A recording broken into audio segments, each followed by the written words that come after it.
children. He too was let off. Just like the two-tier policing, we have a politicised two-tier judiciary, where the law is not actually the law. The law is whatever the judge decides it is based on who's sitting in front of it. And perhaps most galling for me personally.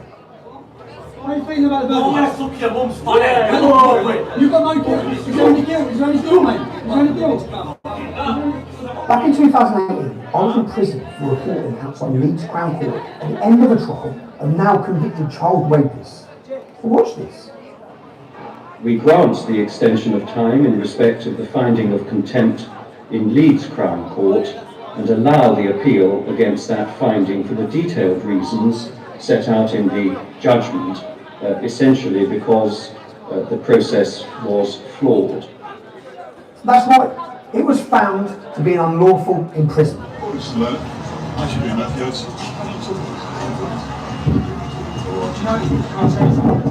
I faced a contempt charge for doing exactly what you just asked me. Exactly identical. No, exactly. I'm being prosecuted by exactly what you've just done. I'm facing charge. I still spent 3 months in solitary confinement before being released. So the public had seen them falsely imprisoned. So they had to get me. They took me back to the Old Bailey twice and eventually convicted me again on contempt of court, which I did not commit, by the way. And they gave me another 10 months in prison. So 13 months and then 10 months for asking now convicted paedophiles how do you feel about your sentence. What's the difference between what I did and what you did? You've now been found in contempt of court. You lost your chance to be an MEP. Do you think the myth that Tommy Robinson has just been burst down? You don't care, do you? You don't care that people's freedoms have been taken away. You don't care that a judicial system has just prosecuted someone because of who they are, not what they've done. You don't care, do you? You're a journalist. Do you not care about people's freedoms to report? What do you get for contempt of court? The Daily Mail, the Daily Mirror actually clapped the trial of Levi Belfield for the rape and murder of the child Lily Downer. Contempt of court. Same, they were fined. Rod Liddell, whilst writing for The Spectator, he actually claps the Stephen Lawrence murder trial. The Spectator magazine is being prosecuted for breaching reporting restrictions during the trial of Stephen Lawrence's killers. Gary Dobson and David Norris were described as disgusting racists in an article written by Rod Liddell while the Old Bailey trial was underway. The magazine is accused of breaching a court order preventing prejudicial material being published before jurors reached verdicts. What was his punishment? A fine. See, we have a politicised judicial. We have spent £115,000 so far fighting this case. We have received no legal aid. The Muslim paedophiles from the Rochdale grooming case were given £1 million of our money to fight that case. The court ordered that those paedophiles would be deported when they're released from prison. Those paedophiles are still walking around the streets of our country. I bring it back to my arrest in November last year. It's important to understand the process is the punishment. I had to go to court 7 times, and every time I had to go, it cost me thousands of pounds. My freedom was taken. My ability to work was taken from me. The cost was £60,000. And what was the outcome? The arrest was unlawful. The bail conditions were unlawful.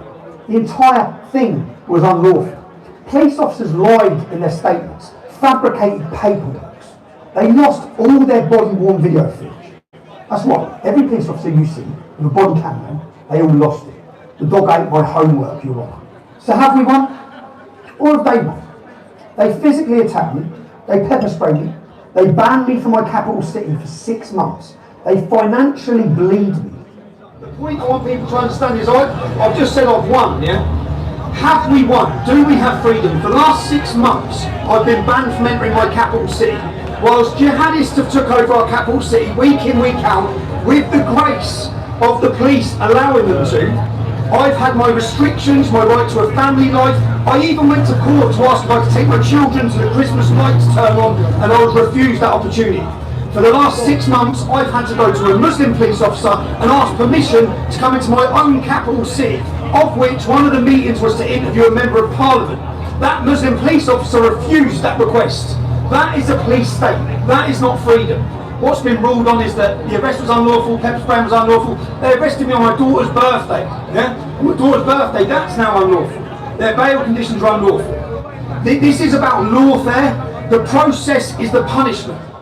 Our eyes have been opened because of the internet age. We can see precisely what's going on before they spin it. And then we can compare the narratives of the true events that we saw with our own eyes versus what they want us to believe. And there's always more rules. Rules that superficially sound reasonable enough. Non-crime hate speech. No one wants hate, right? But those rules are simply weaponised to silence people again.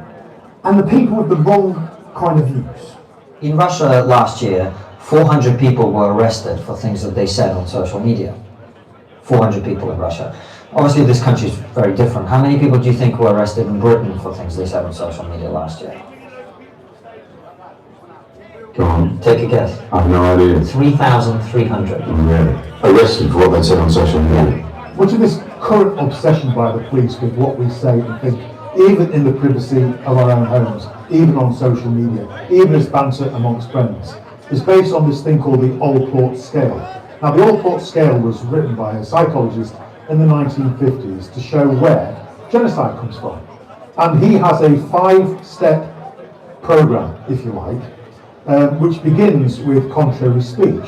So, if you, as I did, retweeted somebody else's limerick, and the political content of that limerick was anti-trans, as it was when I retweeted someone's limerick in 2019. The logic is this, that is the first step on a 5-step program that ends in genocide. They say that without necessary intervention at step 1, you'll move to step 2, which is indirect discrimination against people of the group. And then, if it's not stopped there, it'll move to step 3, which is direct discrimination. And then step 4, which is violence. And finally, step 5, which is terrorism, genocide, and murder. That's the police logic. And that's why they are so obsessed by what you think and say, even in the privacy of your own home. Of course, they can justify their action, silencing people, by telling us they are protecting due process or protecting us from misinformation. As Robert Kennedy says, there is no time in history when the people-centred speech were the good guys. And he points out, a government that has the capacity to silence its opponents has the power to commit any kind of atrocity. And when they want to, they just create more legislation, like the Online Safety Act brought into effect in October last year. It's always for our own good. The benevolent government protecting society from the extremists. That's how they say it. So what is the future of journalism in the UK? And it's increased censorship. The Online Safety Bill censors online content, with the police now being given free range to restrict any journalist at any moment, at any demonstration. I think this will curtail and stop the freedom of the press. But there are some problems here. The new online safety legislation, it can be weaponised by anyone. Literally anyone can claim they're alarmed or distressed and use the law to silence ideas they can't cope with. The drag queens, men who get sexually aroused by dressing up as a woman and reading to your primary school children. The Muslims who don't want Islam to be scrutinised by people who think Islam might not be such a great idea for great people.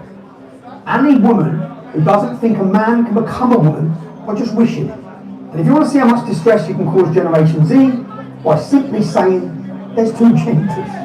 It's clear every new piece of legislation presented for your good, the good of the people, results in more power for the government and is then weaponised by the government and those who hate our nation and our values. It leaves each of us with less and less freedom. It should go without saying that this isn't an optimistic future, and if we continue going as we're going, independent voices will be snuffed out of time.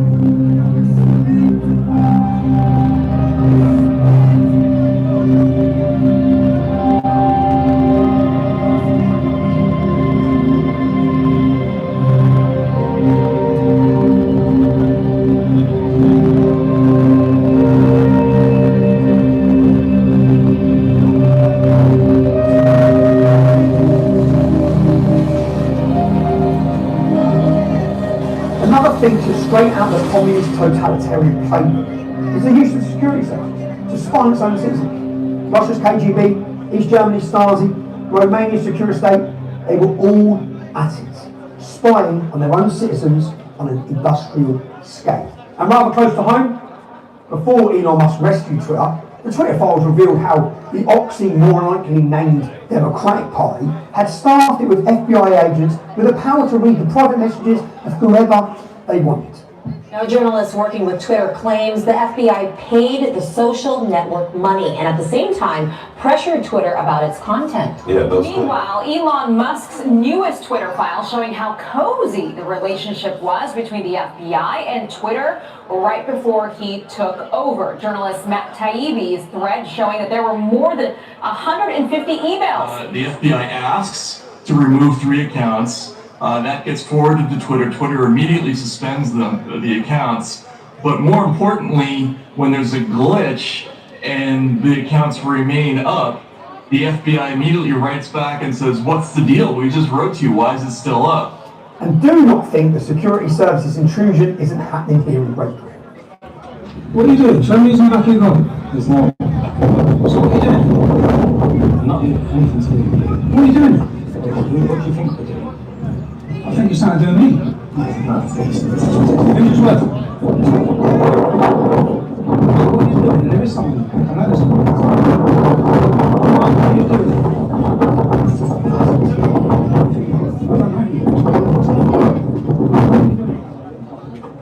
You tell me what you're doing now.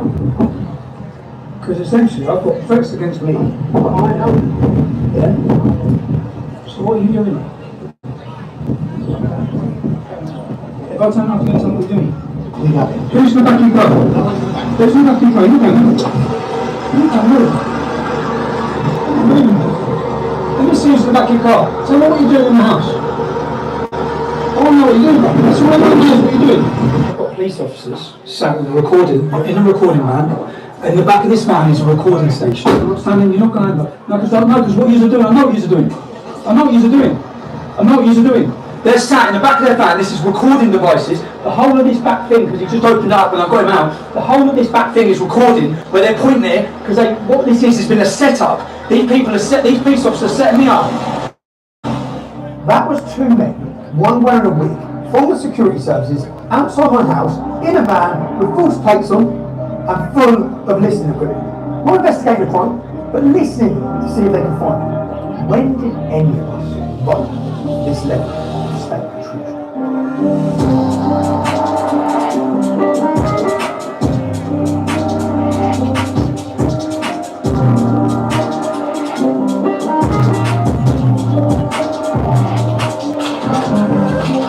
Of course, to maintain control, every totalitarian state must control what you hear, what the people hear. And the government learned that the media, big tech, and the British people were easy to control. Pay the media and big tech, terrify the people, label misinformation, anything and everything you don't agree with, demonise and arrest anyone who doesn't comply.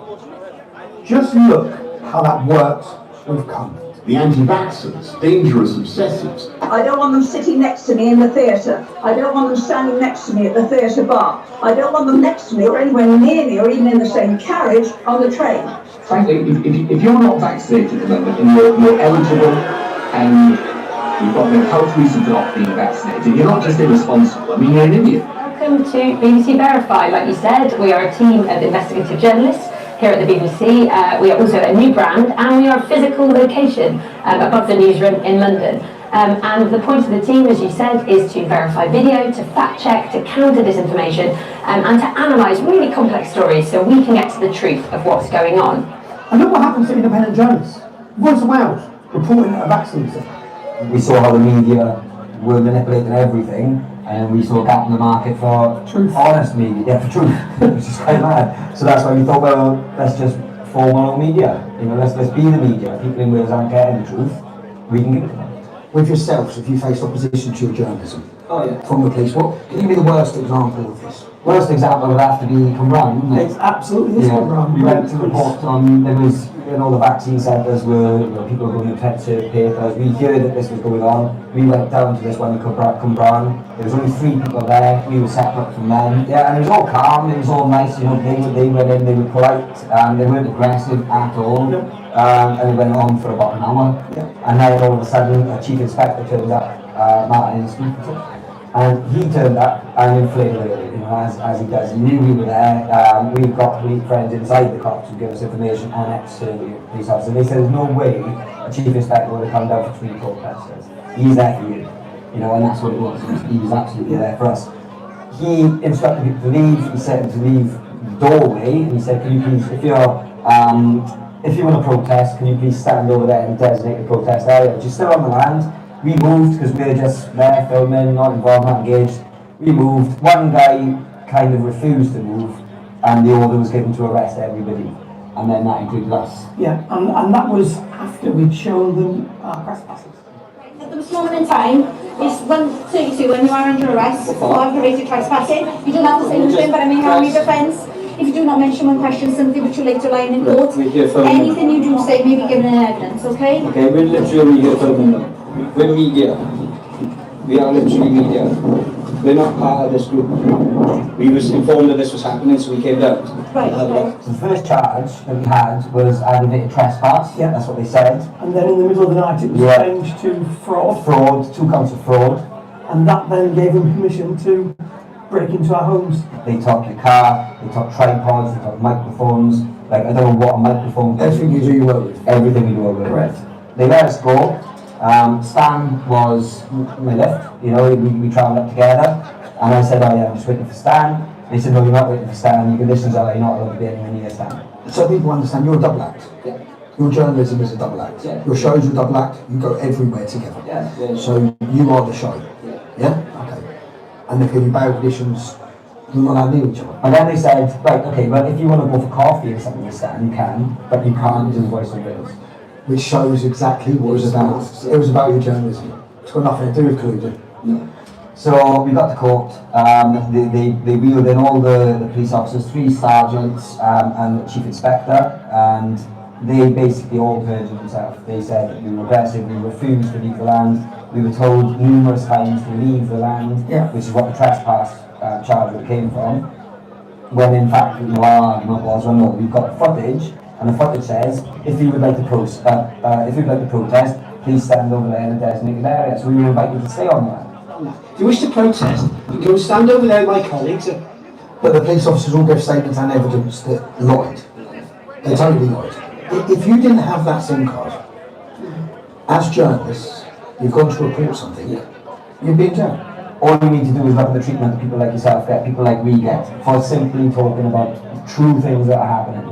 We don't make the news, we don't create these events and pretend that something's happening when it's not. We go and report what is actually happening. That looks just like Russia, China, North Korea, and Donald Tusk's anti-conservative antics in Poland. In December, we had an event with Andrew Bridgen MP and Carl Benjamin. What better person to report on it but Tommy?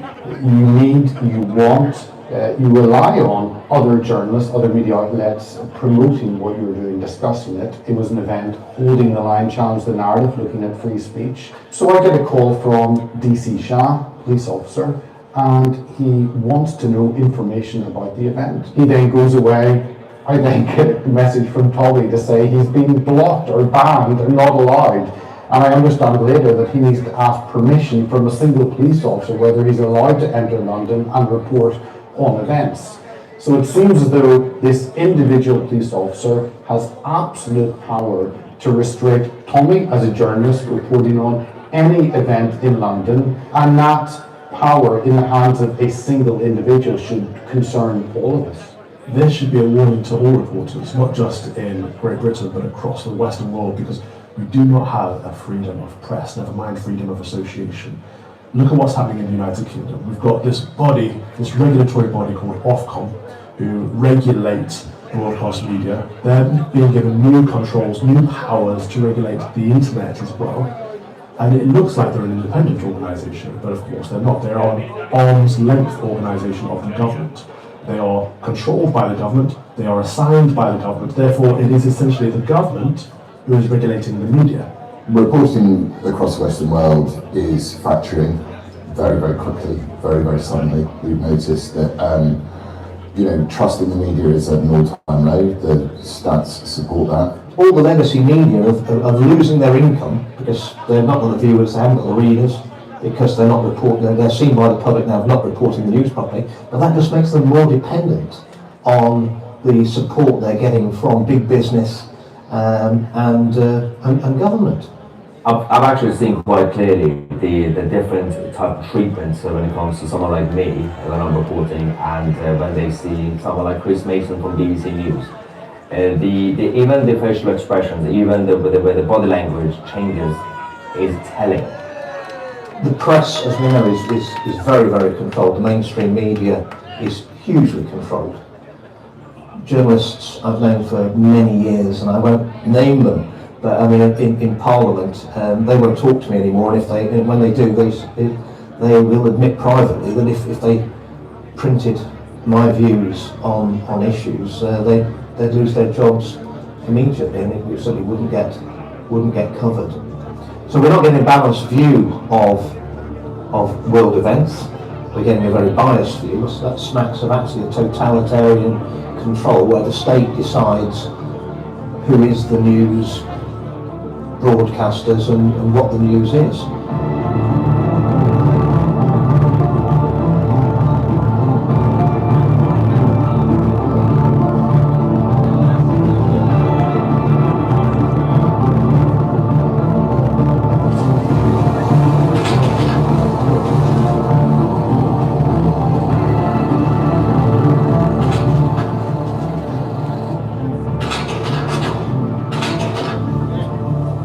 Well, with controlled media, you can inject propaganda into the population on a daily basis and indoctrinate them all. You can hammer away pumping out the same messages. COVID's going to kill you. The vaccine's 100% safe and effective. Global warming is going to kill us all. Mass immigration and diversity are our greatest strengths. And if you can control what people hear, very soon you can control what many people think. Many people, not all. We are the Behavioural Insights team, the world's first nudge unit. We generate and apply behavioural insights to help people live better lives and support community. The government set up a unit to manipulate you in 2010. The Behavioural Insights team, known as the Nudge Unit. Its sole purpose is to work out how to get you to do what they want. With COVID, they decided fear was the best tactic. Let's bring you more on the latest infection numbers and the number of people who've died. Yes, and the most shocking thing actually is the number of people who have died. The United Kingdom's death toll from the coronavirus has risen by 1/5, that's 20%. The latest number of deaths in the UK is higher than any daily total reported by either Italy or Spain. 13,258 people are in hospital with coronavirus, and 28,734 people have died. They weaponised fear against you to terrify you, so they could get you to stay in your house, wear a mask, be in a bubble, take the shot, take the vaccine. Even though the data showed as early as May 2020, just 3 months in, that for the healthy people under 55, there was minimal risk. But they shut the country down anyway. I think we've been taken over by what's becoming a totalitarian state, which is based on very bad science. In fact, false science, and there's a fraud behind a lot of it. And they said the vaccine was 100% safe and effective. Just to speak, let me first say that I believe COVID vaccines are indeed safe and effective. Vaccines have all been through and met the necessary safety and quality standards. I've just had a vaccine for COVID. Vaccines being rolled out in the UK are not just safe, but they make you safe.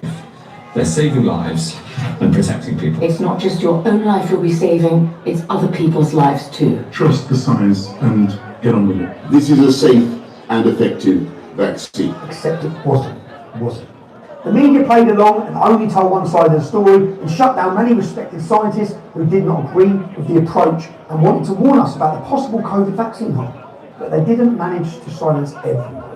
But what is almost certainly, if you allow me to say this, Professor, my own research has found, and this is something that is probably a likely contributing factor, is that the COVID mRNA vaccines do carry a cardiovascular risk. And I've actually called for the suspension of this pending an inquiry because there's a lot of uncertainty at the moment about what's causing the excess deaths. Yeah, someone at the BBC booked Dr. Malhotra to talk about statins, and he was determined to let us know about the vaccine harms.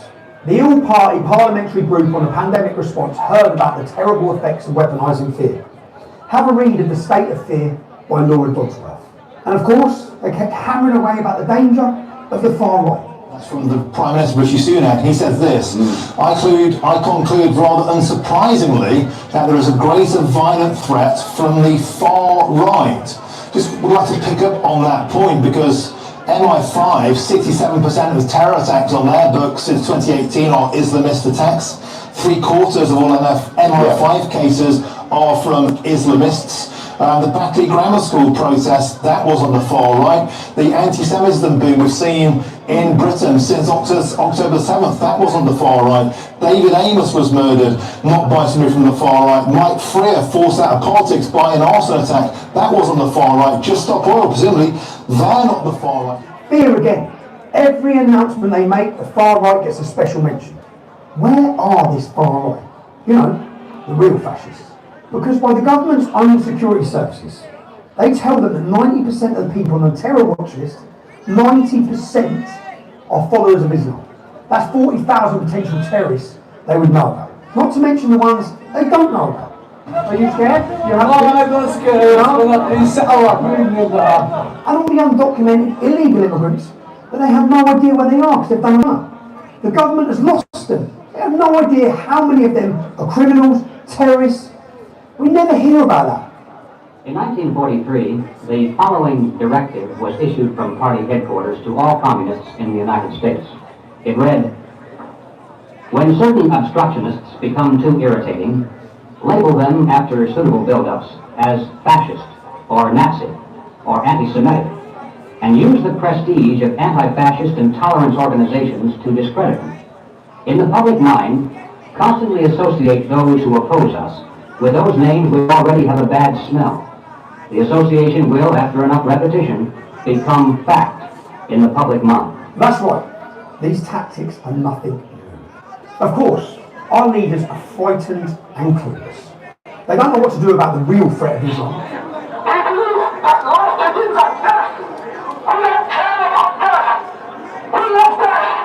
And they don't know what to do about the threat of left-wing extremist ideologies. Well, some of them don't know what to do, and there's others elected that actually believe in these extremist destructive ideologies. And some of them want you to actually believe that taxing us more is really going to save the planet, regardless of what China and India are doing with fossil fuels. We cut CO2 by 44% on 1990 levels in this country. Of course, not everyone is susceptible to this indoctrination. Some more pressure is needed. If we continue down this path, we will enter a form of tyranny where certain views, certain opinions, certain people are deemed acceptable where others are not, based on what it seems very arbitrary. That, to me, is terrifying.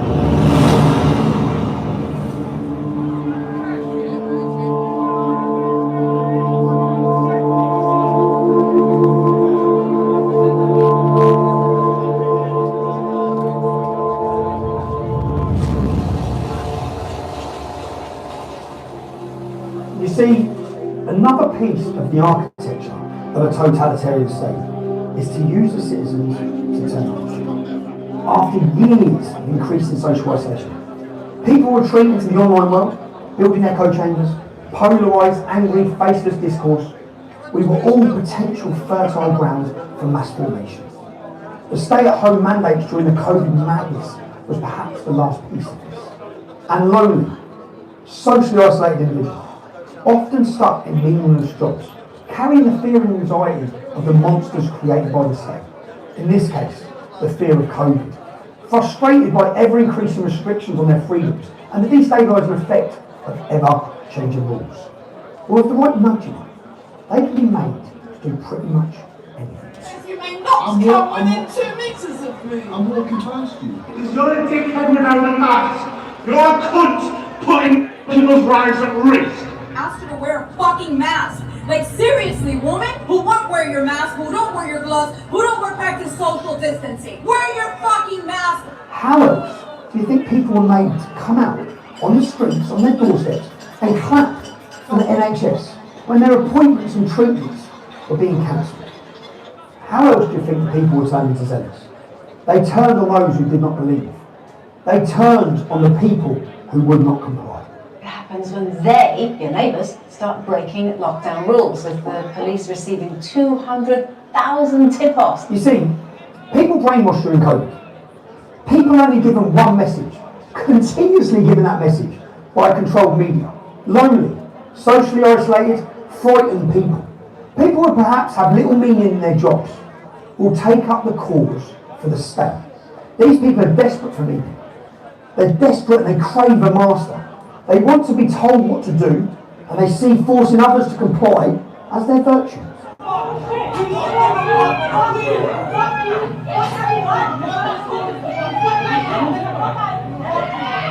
These zealots get a meaning from their righteous cause.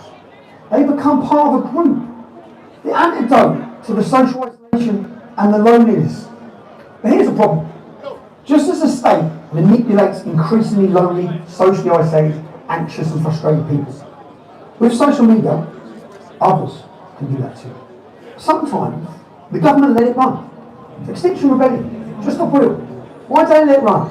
Because it's broadly in the direction they want things to go.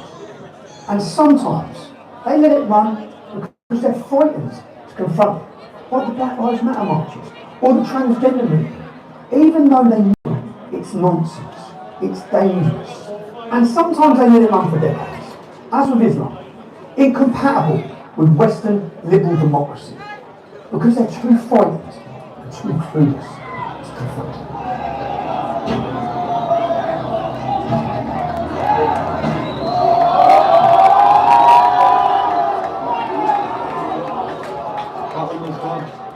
And now there's a fifth column, agitating on the streets, calling for jihad, calling for the extermination of Jews, and there are thousands and thousands who join these marches who have been manipulated in just the same way.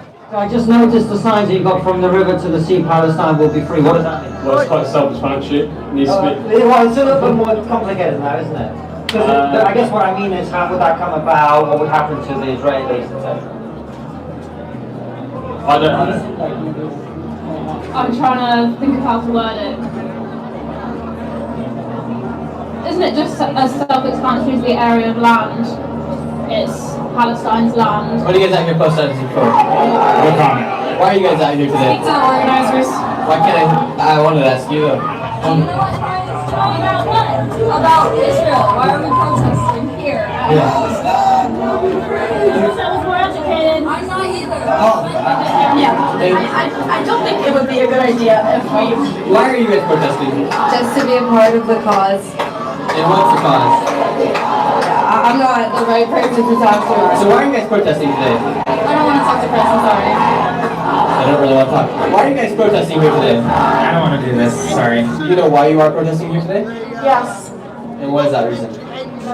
Build a new workers' party, a socialist alternative to Sunak and Starmer, for a socialist intifada. What's a socialist intifada? If I'm being honest with you, I just got this at the stand over there. I don't actually know the definition of the word intifada. Okay. But, I mean... Do any of you know the definition of the word intifada? Stop on me, guys, that makes sense. What about that one? Yeah. And what does that mean? Well, it means to...